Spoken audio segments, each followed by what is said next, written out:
Bueno, estamos a la espera de la señal internacional que va a llegar del Vaticano, precisamente de lo que significa lo que ocurre en este instante, que es luego de la ceremonia religiosa de la mañana, el almuerzo de los cardenales a esta hora y la salida hacia la Capilla Sixtina para precisamente iniciar el cónclave ahora y tener la primera votación.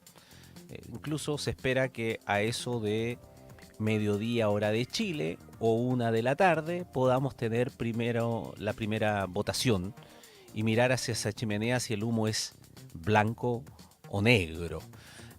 Precisamente de lo que significa esto, de lo que se está viviendo, de la historia de esta elección, vamos a abordar ahora el tema para profundizar sobre la materia aquí en Doble Clic. Noticias en versión 2.0. Eres parte del Doble Clic de Tele13 Radio y tele13radio.cl.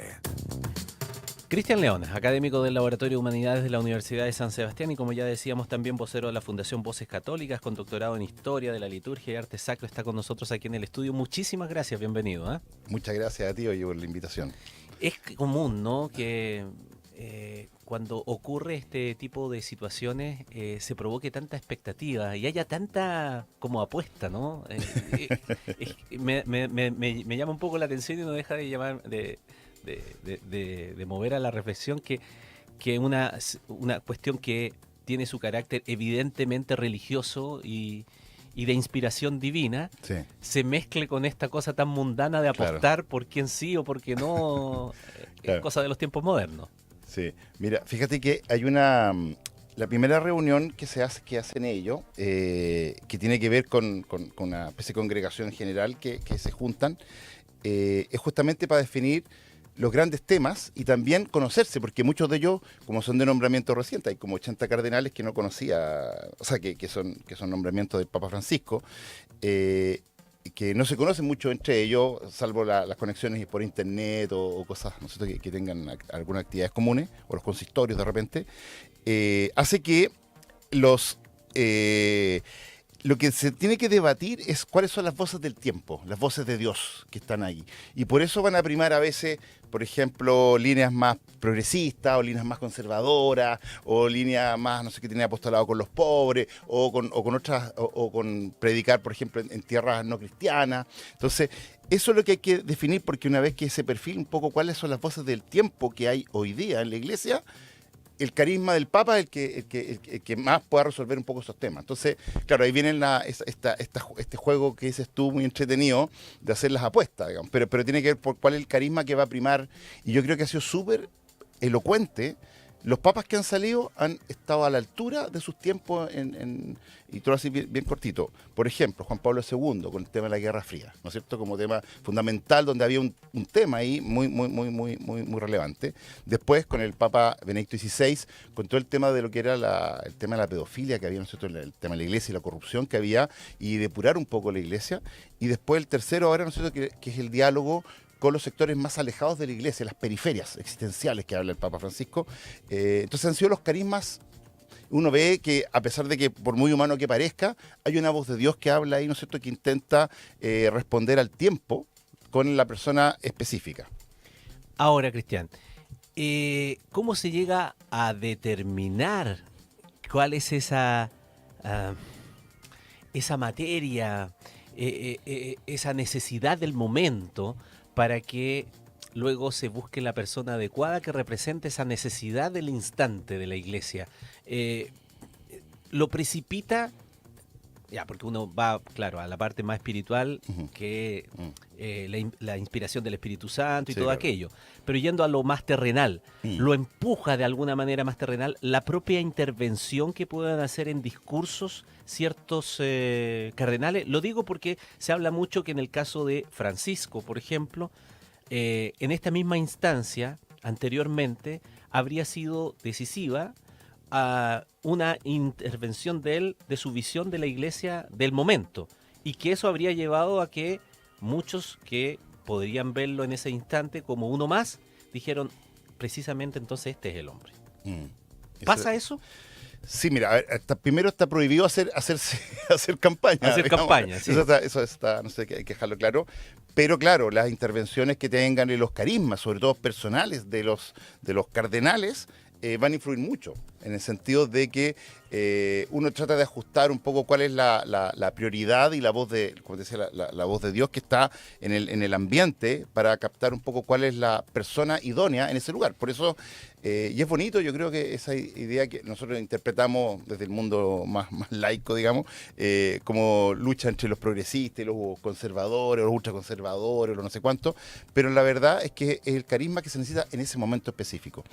¿Y quién es el que encarna ese carisma? ¿Te fijas? Entonces, yo creo que hoy día hay, obviamente, conversaciones y temas que son prioritarios que hace, por ejemplo, el tema de la eutanasia, el tema de, no sé, de la homosexualidad, el tema de la, qué sé yo, de la comunidad LGBT, el tema de la, estoy pensando, el tema de la pobreza o de la no sé, de la predicación en tierras no cristianas. Todo ese tipo de cosas son temas que van apareciendo en su momento que a lo mejor hace 10 años no eran importantes. Como digo, en Papa Juan Pablo II a lo mejor el pontificado estaba articulado en torno, ¿no es cierto?, al tema de la Guerra Fría. ¿Te fijáis? Y ese era el carisma. Entonces, por eso depende saber leer y ahí yo creo que hay una participación del Espíritu Santo, digamos, esa es lo que la Iglesia, ¿no es cierto?, cree, que va a soplar en estos cardenales, que los va a inspirar y no tener una postura rígida hacia el pensamiento, comillas, ideológico que cada cura representa, sino que si ese carisma en ese momento sirve, súper, ¿no es cierto?, y lo nombramos. Pero no un forcejeo, digamos, de fuerzas ideológicas, digamos, principalmente lo que predomina. Ya, pero como esto tiene su componente humano, evidentemente, Sí. ¿no? Son hombres, en definitiva, Estamos de los que acuerdo. están Y no aquí. ángeles, claro. Y no ángeles, los que están tomando la decisión. Eh, ¿Existe en estas argumentaciones situaciones que cuando tal vez esas inspiraciones tienen, polos muy opuestos, se vaya por algo salomónico que sea como un camino intermedio? Me refiero, si en todas estas discusiones que se están dando, en todas estas deliberaciones, se ve que hay una posición tal vez un poco más aperturista u otra un poco más cerrada, al final esa inspiración lleve a que, en beneficio justamente de la convivencia y de la unidad, se busque un carisma precisamente que le dé garantías a todo. Dicho en otra forma, alguien dice aquí, ya que venimos de un papa reformista, no va a seguir un papa reformista, sino que va a venir un conservador. Otros dicen, no, pero no se puede retroceder lo que ya se ha avanzado. Entonces dicen, no, entonces vamos a buscar tal vez una persona que le dé garantías a ambos sectores. Sí, o sea, Esa discusión tal sí. vez tan racional, Pedestre tan humana, también, tan humana, pedestre se claro. da. Yo creo que se da mucho, y yo creo que, mira, es súper bueno la película Cónclave, no sé si pudiste verla, Sí, pero sí. sí, lo cierto es que Cónclave al final habían posturas, estaban los progresistas, los conservadores, como peleando, y de repente gana uno, gana otro, y de repente aparece la tercera vía. ¿Te fijáis? Un cura que nadie conocía, recién nombrado cardenal, que pone un discurso y digamos, aquí no está Dios, aquí falta, digamos, justamente el espíritu, que no ha penetrado sus corazones, que están, qué sé yo, todavía consumidos por sus posturas racionales, humanas, te fijáis, pedestres, y de repente, como que todos los miran, dicen, sí, él habla por el espíritu. Y también está eso. Entonces también es ese juego que nosotros no sabemos porque esto a puerta cerrada Claro, y claro. con prohibición de ellos de narrar cualquier evento que pasó adentro. O sea, esto es como el secreto camarín, ¿no es cierto? Que es como el secreto de la logia de nosotros, de los constructores medievales. Lo que se habla en el camarín no sale de ahí. Y aquí lo que se habla, ¿no es cierto?, en la capilla, no sale de ahí. Entonces, claro, pero ahí habría que escrutar y yo creo que si bien somos demasiado humanos, como dices tú, yo creo que también está el que el espíritu sople y la gente sabe que aquí se define el destino de la iglesia por lo menos unos 10 años, para los próximos 10 años. Ahora, dicho eso, también hay cuestiones prácticas como que siempre hay una postura respecto también de la edad del Papa. Porque si es muy joven, nadie tiene garantizado la existencia, ¿no? Pero uno presume que un papa joven pueda tener un pontificado muy largo y eso tiene beneficio o desventaja, depende de cómo uno lo pueda mirar, ¿no es verdad? Sí. Entonces, de pronto, ¿cuánto pesa el hecho de que buscado el perfil, buscada esta inspiración, buscada esta necesidad, luego se le coloca un rostro, pero ese rostro es demasiado joven o demasiado viejo, por ejemplo. ¿Influye? Sí, ahora, joven, en paréntesis, porque no sé, una persona de 55 años no puede ser elegido, qué sé yo, pero claro que puede influir. Ahora, le puede dar estabilidad a esta barca de Pedro que se mueve en estos mares, ¿no es cierto?, azarosos. O también puede ser el hecho inédito, por ejemplo, de Benedicto XVI cuando él renuncia, ¿te acuerdas? Claro. Que renunció. Ha habido casos antes que ha pasado eso un poco, pero en general, de la época moderna no se tenía registro, porque uno se moría más o menos en pleno uso de las facultades. Y con la fuerza que uno, que como la vida era más corta antes, uno estaba pleno uso un poco de sus capacidades. Pero ahora, el hecho de decir... esto me queda grande, o incluso yo no represento el carisma de la iglesia en los nuevos tiempos. Imagínate que han pasado muchos años, te fijas, ya ha cambiado la iglesia, está en otra situación. Podría eventualmente dejarse la puerta abierta a un cambio así. Lo ideal es que sea vitalicio el cargo, ¿no es cierto?, que esa es la característica del papado. Pero también yo creo que es bonito este gesto que hace, disruptivo obviamente, de Benedicto XVI, de decir aquí es demasiado, la carga es demasiado fuerte sobre estos débiles hombros, digamos, y prefiero dar el paso al siguiente. Yo creo que puede pasar. Así que confiemos. Expliquemos un poco lo que está ocurriendo, porque ya la señal internacional nos muestra el interior de la Capilla Sixtina, en donde ya están todos los cardenales, ya salieron desde la residencia Santa Marta, están allí y bueno, está todo el momento previo a lo que sea el cierre de las puertas y el comienzo del cónclave propiamente tal, cónclave bajo llave, ¿no? Exacto. Por eso tiene ese nombre. Decimos que hay una primera votación en el día de hoy. Sería demasiado particular que tuviésemos papa en el día de hoy en una primera votación, ¿no? Prácticamente imposible. Ya. Prácticamente imposible. Digo prácticamente porque siempre están las excepciones, pero yo no recuerdo que haya habido excepciones. Lo que sí recuerdo es que, por ejemplo, para la elección de Gregorio X ¿Ya? se demoraron 3 años. Entonces, entre 1269 a 1271, y ahí él reguló, después Gregorio X salió y dijo ya, desde 1272 en adelante, que fuera una elección como de este sistema para que sea más corto. Y así que, pero claro, es poco probable. Pero lo importante es que aquí se van a conocer las tendencias, por dónde está soplando el espíritu, por dónde están soplando a lo mejor las cosas humanas que te dices tú también, las tendencias propias de los participantes del cónclave. Así que esa es la importancia. Ahora, interesante que entre el Camino de Santa Marta hasta la Capilla Sixtina, que son 350 metros, ellos llegan y se le hace una exhortación a los cardenales, donde se le hace una motivación para que, como decíamos un poco al principio, la motivación sea que el Espíritu les dé el don de discernimiento y no apegarse tosudamente a las convicciones, digo, ideológicas de cada uno, sino que analizarlo, escrutarlo con el tiempo. La frase quizás que invita, en este caso el camanlengo, que es el que organiza toda esta ceremonia, tiene que ver con la frase la mano en el pulso del tiempo y el oído en el corazón de Dios. Eso sería como el gesto que va a invitar a los participantes, la mano en el pulso del tiempo y el oído en el corazón de Dios, para poder elegir, ¿no es cierto?, con toda la claridad que les permita, ¿no es cierto?, su sapiencia, elegir el mejor representante. Entonces, una vez que está hecho, y se hace también además la promesa, el juramento, de no contar nada de lo que ahí suceda. Esa es la primera vez. Y de ahí se sientan y van a votar, qué sé yo. Probablemente no va a salir, ¿no es cierto?, el Papa a la primera vuelta, pero sí se va a sondear. Eso es importante, que se sondean las voces, qué sé yo, porque la elección no es que las dos primeras mayorías siguen y todo el resto para afuera, sino que se vota siempre por todos, digamos, están todos disponibles siempre. Siempre. Claro.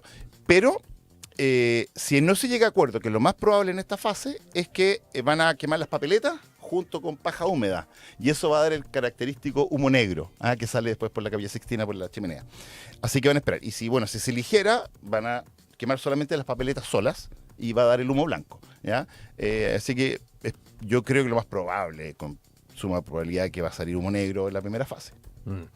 Claro, y eso debiéramos asistir a eso de las 12 o 1 de la tarde, hora de Chile aproximadamente, en lo que se tiene presupuestado más o menos, porque la señal internacional nos muestra cómo todavía no se cierra la puerta y los cardenales ya están sí todos en su posición allí al interior de la Capilla Sixtina. Ahora, cuando ya hay un nombre, cuando ya hay una votación, la persona que es elegida, ¿tiene la capacidad de decir que no? Sí, claro. Ya, pero ahí el humo sale solo cuando él ya ha dicho que sí. Sí, O sea, porque no... sí, Ya, ok. sí.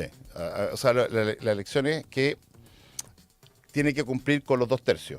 O sea, aquí estamos hablando son 133, así que estamos entre 88 y 89 cardenales. Ujú. De los 132 tienen que votar, ¿no es cierto? Los 133 tienen que votar por él.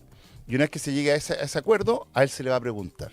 Ya. Se va a preguntar si él quiere ser papa. Y ahí alguien puede decir, no, no estoy preparado. Sí, pues puede decir que no estoy preparado. Como te digo, esta votación es toda la... O sea, puede ser cualquiera siempre, porque Sí. como vimos en la película, puede ir cambiando abruptamente según cómo sopla este viento que te decía yo. Y puede decir que no. Y una vez que él dice sí, le pregunta, el camarlengo le pregunta, ¿y cuál quieres que sea tu nombre? ¿No es cierto? Ujú. Y ese nombre va a ser elegido en virtud del carisma. Por ejemplo, a mí siempre me ha extrañado que el Papa Francisco, primero, bueno, jesuita por primera vez, pero además que ningún papa en la historia se ha llamado Francisco. A mí eso me llamó siempre Sí, mucho la atención. es muy Sí. bien curioso, como el llamar a la pobreza, Sí. nunca fue tema. Mm. No, bueno, es interesante. Entonces se le pregunta qué nombre quiere ser, porque ese nombre también refleja un carisma. ¿Te fijáis? Entonces, y con ese va a ser recordado él.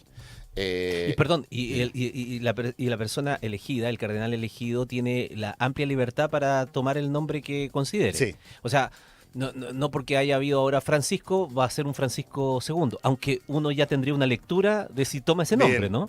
es muy buen comentario que dijiste, claro, porque si toma el nombre quiere decir que va a continuar un poco la obra, Claro. te fijáis, de Francisco, porque Francisco lo que abrió, uno puede decir, claro, en el papel no hizo muchas reformas, te fijáis, pero abrió los temas de la sinodalidad, nosotros, la participación de toda la iglesia, el rol de las mujeres, ¿te fijáis? El tema, nosotros, con las diversidades sexuales, el tema, qué sé yo, con las periferias existenciales, el tema, qué sé yo, con el cuidado de la casa común, ¿no es cierto?, la ecología, la sostenibilidad. Entonces, abrió puertas y ahora, por ejemplo, viene probablemente ya amarrar esto en propuestas efectivas. Entonces, claro, si dice Francisco II, como dices tú, marca una dirección inmediata a cómo hacer pontificado, probablemente. Hay consideraciones desde el punto de vista de, no sé si decirlo de esa manera, como de la conveniencia para la Iglesia Católica de en donde se está haciendo más popular, lo estoy diciendo en términos bien coloquiales, ¿no? Ya. Para también tener un argumento de dónde puede provenir el Papa. Lo digo porque Europa ha ido perdiendo... Sí. Ha ido perdiendo terreno, ¿no es verdad? Cada vez son menos la población católica declarada como tal, pero hay otras partes del mundo en donde es al contrario, en donde más ha crecido es en Asia. Claro. Y justamente el Papa Francisco creó cardenales en una proporción y a una velocidad inédita en la última década, precisamente asiáticos, que hoy día son un grupo numeroso, no son los mayoritarios, pero sí es bastante numeroso, 24 si mal no recuerdo en las cifras, 23 o 24. Eso lleva también a pensar en una cuestión como esa para eventualmente elegir un papa. Yo creo que sí, y te voy a decir por qué, porque imagínate que hay 17 cardenales italianos, Sí, pues. solamente, Claro. ¿te fijáis? Pero hoy día, del universo de 70 países, que hay cardenales de 70 países que están representados, cosa inédita, y el número de cardenales, 133 o 132, también es inédita la cantidad, porque siempre son alrededor de 120. Entonces, y por otro lado, tenemos que solamente el 39% de los cardenales son europeos. Porque antes siempre o era italiano o a lo más era europeo. Sí. ¿No es cierto? Como Juan Pablo II, que era polaco, o Benedicto XVI, que era... Entonces, esta cosa que sea un latinoamericano, una cosa absolutamente novedosa. Está abierta la posibilidad de África. Hay 2 papábiles, uno de Ghana y otro de Guinea, que están sonando. ¿Te fijáis? son más conservadores, obviamente, porque también y algunos antineoliberales, hay de todo, digamos, en esta cosa, pero es interesante que están nuevas voces. Hay un papa, un papabile, ¿no es cierto?, que es de Filipinas, que le llaman el Papa Francisco asiático. ¿Ah? Claro. O sea, El cardenal Tagle. El cardenal Tagle. Entonces, en ese sentido, hay voces súper interesantes, pero también esta realidad que dices tú. En la India hay como 40 o 50 millones de católicos. Uno no lo creería, ¿no es cierto? No lo creería porque ahí hay mayoría hindú, no sé, que deben ser unos 1.000 millones, y otra mayoría musulmana, que deben ser unos 300 más, qué sé yo. Entonces, estas cosas son interesantes, pero 40 millones no deja de ser, po. No deja de ser, ¿no es cierto?, en la India. Entonces, yo creo que hay una cosa muy especial que después quizás la podemos analizar con más profundidad. Ahora, la posibilidad, el hecho de que ya hayamos tenido un papa latinoamericano, necesariamente de partida le resta posibilidad a que nuevamente el continente pueda tener un papa, o eso no tiene por qué ser así. Se reduce, yo creo, la posibilidad. Se reduce la posibilidad porque también se va a buscar apertura a los que no han sido representados o los que han sido invisibilizados. Podría ser una posibilidad, pero todo esto depende un poco del que represente mejor el carisma, porque claro, acá en América Latina o en Estados Unidos, por ejemplo, tenemos papas de todas las miradas, digamos, es bien variado el espectro, entonces puede ser, digamos. Así que yo creo que disminuye las posibilidades, pero pero disminuye nomás, pero no se anula, digamos, que sea. En esto de un carácter más pastoral que tenga un cardenal, eventualmente para ser electo, ¿cuánto pesa aquello de que alguien que, no sé, estoy pensando con nombre y apellido, ¿no? Alguien que ha tenido un desempeño menos pastoral, pero muy ligado a lo diplomático, a la curia, que es muy importante también porque tal vez en esa lectura de los nuevos tiempos, cuando tenemos conflicto, guerra acá, tenemos conflicto, guerra acá, que está ya por aquí, que está por allá, bueno, el Vaticano puede jugar un rol sumamente importante y tal vez la lectura de este tiempo es llevar paz o tranquilidad o mesura o negociación, diplomacia, donde hoy día lo que menos existe en el mundo parece estar retirada la diplomacia. Entonces uno podría pensar que tal vez la lectura pueda ir también sobre eso y ahí aparece como el segundo del Estado Vaticano, Pietro Parolin, por ejemplo, u otro, claro.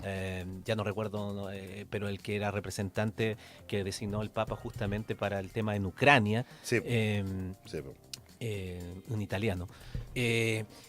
Entonces, esas cosas también es cuando tú señalas cómo se lee el momento y los tiempos para poder decir esta es la prioridad o el rol que tiene que jugar la iglesia en este tiempo y por lo tanto aquí tal vez el hombre, no es necesariamente una mirada más pastoral, sino que tal vez más, no sé, pues, del rumbo de los tiempos. Suppi, exacto, Suppi. Mateo Suppi. Ucrania. Es que esa pregunta la encuentro total, o sea, maravillosa la pregunta porque esto es lo que te decía un poco el carisma. Si, por ejemplo, vamos a decir que lo prioritario en este momento, porque ya sabemos que Mateo Suppi, ¿no es cierto?, fue al tema de Ucrania, fue a China. Claro. El Papa dijo unas cosas en Abu Dhabi que fueron medias polémicas tomadas por algunos, pero entender un poco, mira, para tratar de explicar.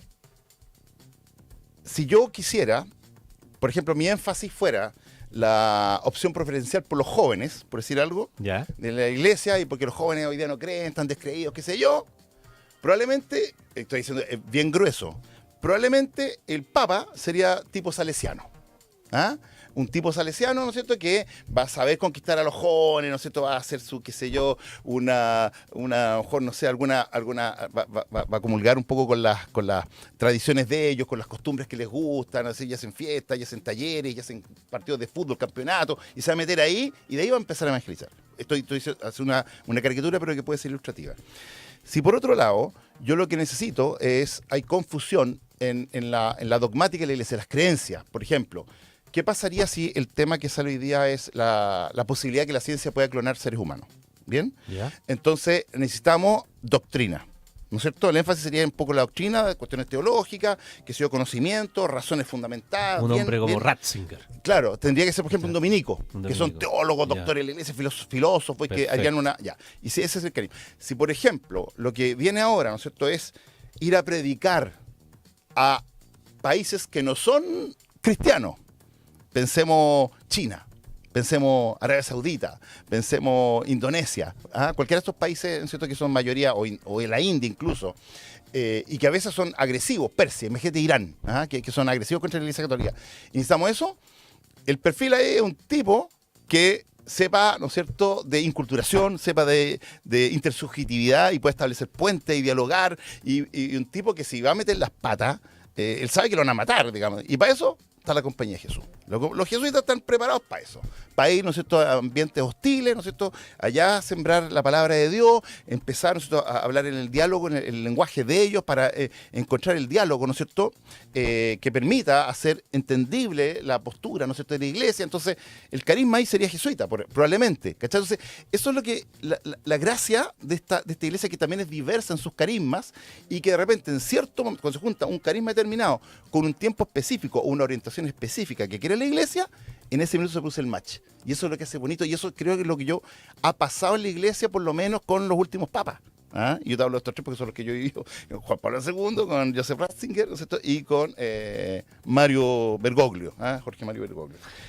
Bien ilustrativo, sí, para comprender entonces también todo los aspectos que se tienen en consideración al momento de resolver en un análisis tal vez más argumentativo y práctico, que está paralelamente a esto que es la inspiración divina, que hombres de fe obviamente es lo que ponen por delante, que Claro, se supone que es así. Claro, porque imagínate que vinieron que fuera un dominico, especial en dogmática o lo que sea, y va para allá y le predica a los indonesios o a los persas, a los iraníes, les predica así como, no, que Cristo es el único camino, están todos equivocados el resto de las religiones. Lo crucifican al tiro, no, porque no es el carisma para ese momento, ¿cachai? Entonces, ese es lo bonito de esto. Por eso yo creo que es supra ideología, partidos temporales, porque estamos sujetos al tiempo y el espacio. Los tiempos de Dios son eternos y tienen que ver con otras dimensiones, y por eso Dios suscita a estas personalidades que representen de mejor manera el carisma de la iglesia en ese momento. Muy interesante la conversación que hemos sostenido, y nos ha ayudado Cristian León, académico del Laboratorio de Humanidades de la Universidad de San Sebastián, para acompañar estos momentos que, mientras nosotros estamos conversando, y nos extendimos precisamente un poco por lo mismo, porque le cuento que en la señal televisiva ya los cardenales están todos adentro, ya terminó la procesión, ya terminaron las locuciones también, y estamos tal vez en el momento más significativo, porque de aquí en unos minutos más, ya con todos adentro, se va a cerrar la puerta. Eso es lo que estamos viendo. Claro. Y todo se hizo una revisión acuciosa de sacar, o sea, si es que hubiese micrófonos, cámaras, todo eso se limpió entero, se le quitó a todos los cardenales sus celulares, sus dispositivos móviles, computadores, tablets, todas las cosas, así que esta cosa es el secreto máximo. Por eso se llama cúnclave, ¿no es cierto? O cónclave, con llave. Con llave. Así que en la señal internacional, los últimos minutos de lo que se puede ver y de lo que se puede transmitir, con todos los cardenales ya tomando su posición en los respectivos asientos, adentro de la Capilla Sixtina, y en minutos se va a cerrar la puerta y va a comenzar la deliberación. Estaremos atentos porque va a haber una primera votación y vamos a tener fumata, vamos a tener humo a eso de las 12 del día, hora de Chile, 1 de la tarde, hora de Chile, más o menos. Cristian León, muchísimas gracias por haber participado con nosotros en esta mañana así tan bien ilustrativa, también para comprender lo que se está viviendo. Muchas gracias a Tele 13 Radio, a ustedes por la invitación. Doble clic.